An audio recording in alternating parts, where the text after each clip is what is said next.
आप सभी को नमस्कार। मैं कविता पाठन से पहले हिंदी का से कविता और हिंदी स्टूडियो मंच का आभार प्रकट करता हूँ, धन्यवाद करता हूँ इस अवसर के लिए। सुहास जी ने कविता पढ़ने के वक्त एक बात कही थी कि हम कहीं भी जा नहीं सकते, अपने बचपन में नहीं जा सकते। मैं पूरी तरह से इस बात से सहमत नहीं हूँ। कवि की कल्पना के द्वारा हम कहीं भी जा सकते हैं।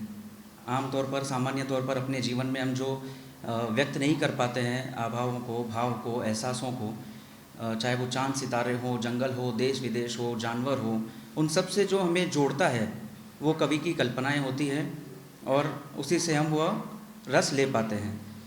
बाल कविताओं में सबने अलग अलग रस की कविताएं पढ़ी। मैं डॉक्टर सर्वेश्वर दयाल सक्सेना जी की एक नटखट और व्यंग रस दोनों का मिश्रण वाली छोटी सी कविता है, वो प्रस्तुत करता हूँ आपके लिए। नानी का गुलकंद।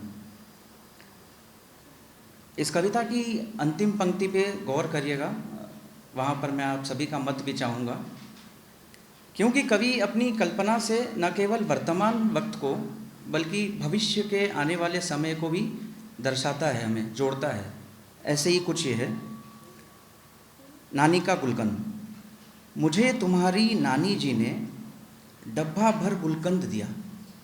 मुझे तुम्हारी नानी जी ने डब्बा भर गुलकंद दिया और तुम्हारी नानी जी ने कविता दी और छंद दिया। और तुम्हारी नानी जी ने कविता दी और छंद दिया। दोनों लेकर निकला ही था, बटमारों ने घेर लिया। दोनों लेकर निकला ही था, बटमारों ने घेर लिया। छीन छान गुलकंद खा गए। छीन छान गुलकंद खा गए, कविता सुन मुंह फेर लिया। पर कुछ समझदार भी थे जो कविता सुनकर गले लगे। अपना दे गुलकंद उन्होंने खाली डब्बा बंद किया। अब नानी को लिख देना, उनका गुलकंद सलामत है। अब नानी को लिख देना, उनका गुलकंद सलामत है।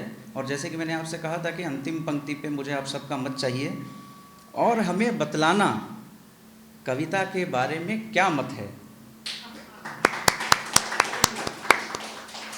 धन्यवाद।